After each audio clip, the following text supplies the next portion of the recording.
अकील बुखारी साहिब, अस्सलामु अलैकुम रहमतुल्लाहि बरकातुहू। मैं बहुत सारी वीडियोस में मुखातिब होता हूँ इम्पोर्टरों को, एक्सपोर्टरों को।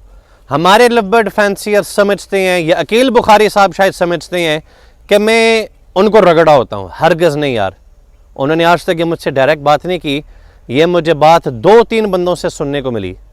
जब मैंने सुना, सबसे पहले मैंने उनसे रब्ता किया। आज मैं ये वीडियो बना रहा हूँ। मैं एक बात वाजे कर दूँ, जिन दोस्त अहबाब ने मुझे सपोर्ट किया है कुरानदाजी के दिन में, मुरीद के में जो सबसे पहला गेट टुगेदर हुआ था वो NS लकी ड्रॉ था।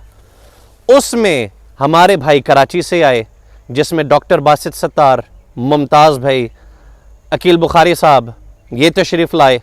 लाहौर से पूरी की पूरी LSP की मेन मैनेजमेंट की टीम, ताहिर शेख साहब, अदनान नौशाही साहब, रहीम अली ढिल्लो भाई, YNB ग्रुप, मोहसिन जफ़र, ये सारे, और अब मुझे याद नहीं आ रहा, मैडम शमसा हाशमी साहिबा, और बहुत सारे थे जो मुझे अब इस वक्त ज़हन में नहीं आ रहा। ये वो लोग थे जो मेरे साथ उस वक्त खड़े हुए और उसके बाद हमने कई प्रोग्राम्स किए। ये मेरे दोस्त हैं, मेरे भाई हैं। मैं हरगिज़ कभी भी वीडियो में अगर उनको लगता है कि उड़ती हुई तीर उनके लिए, तो भाई वो आपका मसला है। उड़ती हुई तीर अपने अंदर नहीं लेना। मैंने जब किसी को कुछ कहना होगा तो मैं डायरेक्टली कह लूँगा। ये दुनिया जानती है अल्लाह के फजल व करम से। मैंने अगर किसी को कुछ कहना हो ना, तो मेरी आज तक बेशुमार वीडियोज़ हैं जहाँ पे मैं डायरेक्ट उनको खिताब हुआ हूँ। बल्कि इस तरफ चलते कुछ अमरूद भी देखते हैं, जहाँ पे मैं डायरेक्ट उनको मैं मुखातिब भी हुआ हूँ और उनके नाम की वीडियोज़ बनी। अकील बुखारी साहब मेरे मुहसिन हैं। मुमताज़ भाई के साथ मेरा बहुत अच्छा ताल्लुक़ है। कुरानदाजी सिर्फ मुरीद के नहीं, बल्कि कुरानदाजी कराची में भी हुआ, ड्रीम वर्ल्ड, जिसका सारा इंतज़ाम उन लोगों ने किया था। चंद साल पहले हर जगह पे पूछी जाने वाली सवाल, क्या ये लवबर्ड एक्सपोर्ट भी होता है? क्या ये परिंदे पाकिस्तान से बाहर भी जाते हैं? शिपमेंट पे शिपमेंटें गई, लोगों ने माल इकट्ठा किया, लाहौर सारा खाली करके बाहर भिजवाया। मुतमईन हो गए, सवाल का जवाब मिल गया। एक बर्ड है जो गिरी हुई कीमत यहाँ पे है, एक उससे बेहतर कीमत है कि आप किसी लोकल ट्रेडर को दें, एक उससे बेहतर कीमत है कि आप किसी लोकल फैंसियर को दें, एक उससे बेहतर कीमत है कि आप सोशल मीडिया पे तगड़ी मार्केटिंग करके अपने घर से खुद बेचें। तो ये मरहले हैं। आप मेहनत नहीं करोगे, गुड़ नहीं डालोगे, तो मठास की तलाश कहाँ से कर रहे हो भाई? मेरा एतराज़ आज तक क्या होता रहा है कि हमें आपस में मिलना चाहिए। एक्सपोर्टर्स फैंसियर्स के साथ, लवबर्ड वाले इम्पोर्टर्स के साथ एक पूल बनाएं, एक टीम वर्क हो। एक ही पाकिस्तान है यार, सब ने यहाँ से कमाना है, सब ने यहाँ पे रहना है, तो मिलजुल कर क्यों ना करें? लेकिन ये पैटर्न, ये फॉर्मूला हमारे मुल्क में कामयाब नहीं है, तो मैंने इसके ऊपर बहस करनी बंद कर दी। तो अकील बुखारी साहब, अगर आपको किसी मौके पे कभी लगाओ कि मैंने अपनी गुफ्तगू के दौरान आपको कभी अल्लाह माफ़ करे टारगेट किया और रगड़ा हो, कभी भी नहीं। आपका हमेशा मेरे साथ एक अच्छा ताल्लुक़ रहा है और आप भी इस बात से खूब वाकिफ़ हैं। मैंने आपसे जब भी गुफ्तगू की है हमेशा एक्सपोर्ट के मौजू पे की है।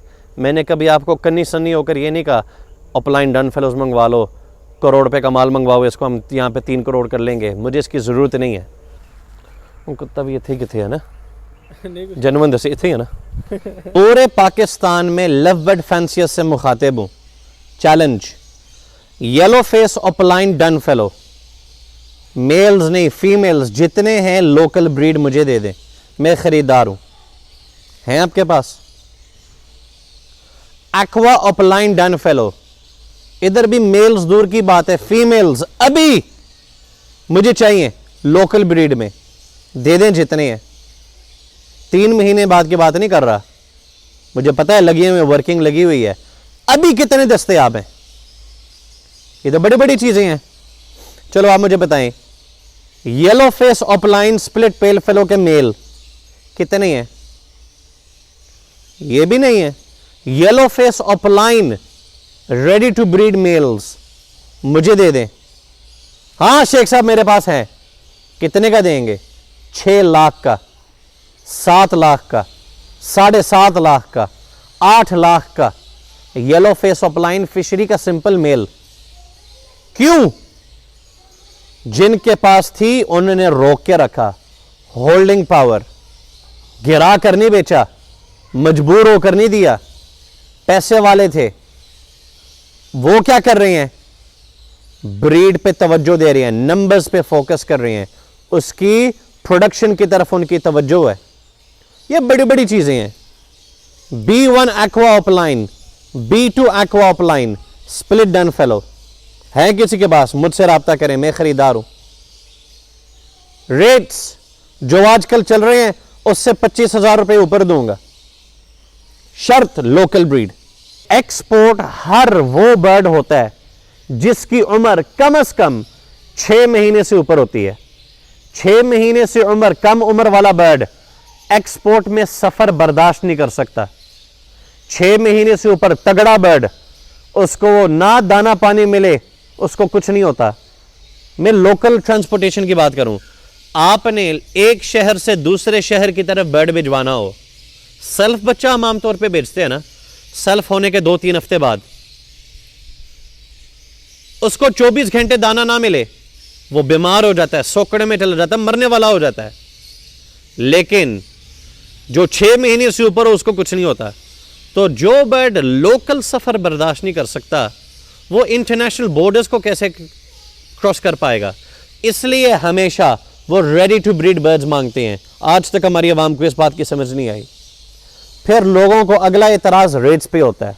ये आपका कसूर है, ये मेरा कसूर है कि हमने कभी रिसर्च करना पसंद ही नहीं किया। जो आज तक हमें कहा गया हमने उस पर लब्बे कहा। लेकिन आज समझ बूझ के बाद मैं आपसे कुछ सवाल पूछना चाह रहा हूं। पिछले हफ्ते मेरे दोस्त ने मुझे कॉल की, शेख साहब एक एक्सपोर्ट का ऑर्डर है, मैं भाई का नाम नहीं लूंगा, कहते शेख साहब एक्सपोर्ट का ऑर्डर है, मुझे 100 पैलेट चाहिए, 200 डाइल्यूट अपलाइन चाहिए और 200 ही अपलाइन पेल फेलोस चाहिए। ये 500 बर्ड का ऑर्डर मेरे जिम्मे आया कि मैं पूरा करूं। मैंने कहा किस रेट के हिसाब से ब्रोकर खरीदारी कर रहा है या आप खरीदारी कर रहे हो? कहते हैं सिंपल पैलेट 10,000 रुपए का। मैं क्या बड़े पैसे हैं आज के दौर में। मैंने पूछा डाइल्यूट अपलाइन किस हिसाब से खरीदारी कर रहे हो? कहते हैं 12,000 रुपए पार ब्लू का, 8,000 ब्लू डाइल्यूट अपलाइन का। मैंने कहा नॉट बैड यार, वेरी गुड। मैंने पूछा अपलाइन पेल फेलो कैसे खरीदारी हो रही है? कहते हैं 25,000 रुपए का एक बर्ड। ईमानदारी से बताएं, क्या आज के दौर में लोग डाइल्यूट अपलाइन 2,000 रुपए में देने को तैयार नहीं है? क्या आज के दौर में लोग पैलेट 1,500, 2,500 रुपए के हिसाब से नहीं उठवा रहे? क्या आज के दौर में अपलाइन पेल फेलो 8, 10, 12,000 रुपए के हिसाब से लोग थोक के हिसाब से नहीं उठवा रहे? जब लोकल ब्रोकर खरीदारी इन रेटों पे कर रहा है एक्सपोर्ट करने के लिए, तो वो क्या रेट होगा? तो इससे कम कीमतों पे आप लोग बेच रहे हो। क्यों बेच रहे हो? मजबूरी है या जान छुड़वा रहे हो या मंजी ठोकनी है दूसरों की?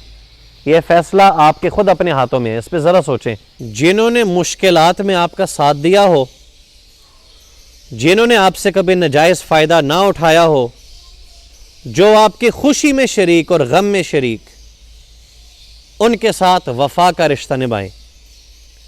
मैं उन बंदों में से हूं जिनको अल्लाह ताला ने शोहरत से नवाजा, ताकत से नवाजा, और इस वजह से मैग्नेट की तरह मैं दुनिया को अपनी तरफ खींच पाया। पैसे वालों ने आकर पैसा कमाकर अपने मुल्कों की तरफ, अपने कारोबारों की तरफ वापस पलट गए। जिन्होंने सिर्फ वफा निभाई उनको सवाए खुलूस और प्यार का कुछ नहीं मिला। जिनको कारोबार करना नहीं आया, आज इस दौर में वो परेशान है। लेकिन जब अच्छे दिन थे तो उन्होंने भी खूब कमाया। क्या ऐसे लोगों के साथ मुझे क्या करना चाहिए? छोड़ देना चाहिए क्योंकि उनका लोगों के साथ रवैया दुरुस्त नहीं था या लोगों का आपस में माँ बहन का ताल्लुक ठीक नहीं था? मैं अपना ताल्लुक क्यों ख़राब करूं? आज के दौर में किसी को अपना फैमिली मेंबर कह देना बड़ी बात है। जिस दौर में हर बंदा कायद आज़म के पीछे भाग रहा है। आज एक सवाल पूछूं, आज मैं मूड में हूं, फ्रेश हूं, सुबह उठते कोल्ड शावर, ट्रैम्पोलिन पे छलांगे मारी, आज मैं फ्रेश सुकून के साथ बैठा हुआ हूं। आज जो लोग मुझे बर्ड दे रहे हैं दर्जनों के हिसाब से, सैकड़ों के हिसाब से, ये मुझसे प्यार करते हैं या वो चाहते हैं कि शेख नवीद का घर का चूल्हा चले, या वो मजबूर होकर बर्ड देते हैं? यह भी फैसला आपने खुद करना है। जिस वक्त बर्ड बिकता था जो सबसे ज्यादा महंगा बर्ड बिकता था, वो आज तक मेरे पास क्यों नहीं आया? इसका भी जवाब आपने खुद देना है। जो चीज आपसे नहीं बिकती थी, शेख साहब ऑफिशियल पार्टनर, शेख साहब मेरे यार, शेख साहब मेरे बॉस, शेख साहब मेरे बाप, एक्वाप्लाइन किधर है? वो बिक गया है। येलो फेस ऑफलाइन किधर है? बिक गया है। ऑफलाइन पेल फेलो किधर? बिक गया है। क्रीमिनो किधर है? शेख साहब आपके लिए। अल्बाइनो किधर? शेख साहब आपके लिए। फिर भी इस नेकी को निभाते वक्त जो एक शुरू दिन में मेरा मोटिव था, आज भी वही है। शायद इसी वजह से अल्लाह ताला ने मेरा बका रखा है। जवाल में मैं नहीं डूबा। इस हॉबी पे जवाल कई दफा आया है और उन मुख्तलिफ दफा पे इसको उठाने वालों में से अल्लाह का शुक्र है, लव्बर्ड के उठाने वाले सतूनों में से एक नाम हमेशा नवीद शेख अल्लाह ताला ने बका रखी है। मैंने मुजफ्फराबाद वाले वीडियो में, ये पिछली वीडियोस मैंने बात दोहराई थी, जिनके घरों में जाकर नकद कैश देता था, बर्ड उठाता था, उसका मुझे कितना सिला मिला। जिन लोगों ने मेरा साथ दिया मुश्किलात में, ये हैं वो जवान जिन्होंने मेरा साथ दिया जब मेरे साथ कोई चलता नहीं था। जब सब कहते थे मार्केट में तेजी है, वो कहते हैं हम बर्ड बाहर नहीं देंगे, हमारी कमिटमेंट हमारे भाई के साथ है। हम कहते हैं वंड खाओ खंड खाओ, हम भी कमाए हमारा भाई भी कमाए। ऐसे लोगों का साथ मैं इन मुश्किल हालात में दे रहा हूं। ऐसे लोगों के साथ मिलकर मैंने आज पार्टनरशिप्स की हैं। ऐसे लोगों के साथ निभाना मैं आज के दौर में फर्ज समझता हूं। क्या आज नवीद शेख की आवाज पे कोई बिजनेस पार्टनर आकर करोड़ 2 करोड़ नहीं लगाएगा? बड़ी दुनिया आई, बड़े बड़े बाबे आए, बड़े बड़े बिजनेसमैन आए, सिर्फ पैसा कमाने के लिए। जब पैसे कमाने की बारी खत्म हुई तो वो भाग गए। वो उनकी प्यारी प्यारी बातें, वो उनके नेकी के इरादे सारे ठुस। मुश्किलात में जो साथ हो वो ही आपका यार है, वो ही आपका दोस्त है। तो ये मेरी एनएस फैमिली, ये मेरी दिल की धड़कन है। आपकी नजर में बदमाश हो, आपकी नजर में ये चोर हो, आपकी नजर में ये निकम्मे हो, आपकी नजर में ये टीसी करने वाले हैं, आपके नजर में ये जो मर्जी हैं, ये मेरी दिल की धड़कन है। इनमें से किसी को बुरा भला कहोगे, आप समझो कि आप मुझे कह रहे हो। आज के दौर में मां बाप अपनी सख्ती औलाद की गारंटी नहीं देती, नहीं दे सकती, तो एक दोस्त दोस्त का कैसे दे सकता है? आपका लेन देन का मामलात अपनी जगह, आपने कोई चीज बेची, खरीदी, पैसों में कोई उधार हुआ, मुझसे पूछ के तो नहीं हुआ। लेकिन मेरे साथ ये सब अच्छे हैं। मेरा इन सब ने साथ दिया है। जब मैं तंगी में था, जब मैं मुश्किलात में था, जब मुझ पे कोई आजमाइश आई, जब मुझ पे मजाक उड़ाया गया, जब मेरे खिलाफ साजिशें हुई, उस वक्त ये मेरे साथ है, कोई और नहीं था। तो आज खुशहाली में मेरे साथ शाना बशाना खड़े होने की सोचना भी मत। तो जिन जिन लोगों ने मेरा साथ दिया, मैं अब दोबारा आता हूं, एनएस लकी ड्रॉ, मैं आपके एहसान नहीं भूला, लेकिन याद रखना इंसान गिला उन्हीं से करता है जिधर से उम्मीद होती है, जिधर प्यार होता है। जिधर नफरतें होती हैं वहां पे तज़किरा ही नहीं होता। जिनका बहुत ज्यादा तज़किरा होता है वहां पे कोई ना कोई ताल्लुक होता है। इन चीजों को समझो। यकीनन कि आने वाले दिनों में बेहतरी आएगी और आप खुद देखेंगे। लेकिन अगर आप ये चाहते हैं कि मैं फलां बर्ड का नारा लगाऊं कि यही होगा, यही होगा, एक छोटी सी मिसाल देकर आपको मैं समझाने की कोशिश करूंगा। वो पिछला ट्रैम्पोलिन है, बच्चों के लिए खरीदा है ताकि मुझे बाहर ना जाना पड़े। स्मोक का दिन है ताकि घर में ही एंटरटेनमेंट हो। ज़्यादा एंटरटेनमेंट तो आजकल मैं ही खुद कर रहा हूँ, क्योंकि मैंने सुना है इससे बड़ा वज़न कम होता है, ये दिल के लिए बड़ा अच्छा आता है, ये आपके बीपीएम को ज़रा छेड़ता रहता है। अब ये कितने का आया है? आज के दौर में 4 पार ब्लू ऑफलाइन पेल फेलो बेच लो, या आज के दौर में 40 अल्बाइनो स्प्लिट इनो बेचें मेरे रेट्स के हिसाब से, या आप 20 अल्बाइनो रेड आई बेचें अगर वो मेरे रेट्स के हिसाब से बिकें, या आप 1 ऑफलाइन डन फेलो बेचें। अब यह फैसला आपका है कि आपने ये जिंदगी कैसे बसर करनी है, कमाई कैसे करनी है, जब करोड़ों में कमाई थी तो सब एक दूसरे को अप्रिशिएट करते थे। अब लाखों से उठ के हज़ारों में आ गई तो बुरा भला। अभी वो दिन दोबारा आना है जब आपने नारे लगाने हैं, वो दिन दोबारा आना है जब आपने गीत गाने हैं, वो दिन दोबारा आना है जब ये हॉबी उठेगी। फिर आप कहोगे ये कैसे हुआ, ये किसने किया। ये याद रखना कि जब वो माहौल दोबारा बनेगा, अभी नहीं कहता, बाकी बातें बाद में।